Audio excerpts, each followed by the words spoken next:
ये कंपनी तुम्हारी नहीं, इसलिए एक एक रुपए का हिसाब देना होगा।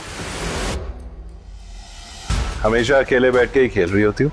अगर दुश्मन आपका पक्का ना होना तो खेलने में मजा नहीं आता। आप कल के कल अलीजे को फाइनेंस हेड की सीट से फायर कीजिए। What? जब मैंने कहा था कि मेरी परमिशन के बगैर किसी का भी चेक कैश नहीं होगा, ये क्या है फिर? बस यूँ समझ लें कि ये खेल आपकी ज़िंदगी की बिसात है।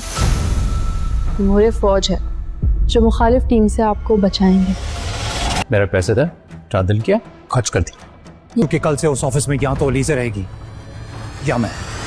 सरवर साहब सिकंदर का चेक क्लियर कर देते हैं और अलीजे को जैसे ही ये बात मालूम होती है उसे सरवर साहब पर बहुत ही ज़्यादा गुस्सा आता है और वो सरवर साहब के पास जाएगी और जाकर यही बात करेगी कि जब मैंने आपसे कहा था कि मेरी परमिशन के बगैर किसी का कोई भी चेक क्लियर नहीं होगा तो आपने ये क्यों किया है। तो सरवर साहब अलीजे को यही बात बताएंगे, मैं सिकंदर साहब को कैसे मना कर सकता हूँ। तो अलीजे सिकंदर के पास जाएगी और जाकर उसे यही बात करेगी कि तुमने जो इतनी बड़ी अमाउंट का चेक क्लियर करवाया है, मुझे उसके हर एक पैसे की डिटेल चाहिए और मुझे पता होना चाहिए कि तुमने ये पैसा कहाँ खर्च किया है। तो सिकंदर अलीजे पर गुस्सा करेगा और उसे यही बात करेगा, जहाँ मेरा दिल किया मैंने पैसा लगा दिया है और मैं तुम्हें किसी किस्म का कोई भी हिसाब देने वाला नहीं हूँ। तो अलीजे उसे यही बात करेगी, तुम करोगे तो वही जो मैं चाहती हूँ और तुम्हें एक एक पाई का हिसाब भी देना होगा। लेकिन सिकंदर उसे मना कर देगा। लेकिन अलीजे सरवर साहब से यही बात करेगी, आज के बाद मेरी मर्ज़ी के बगैर किसी का कोई भी चेक क्लियर नहीं होगा। और सिकंदर को ये बात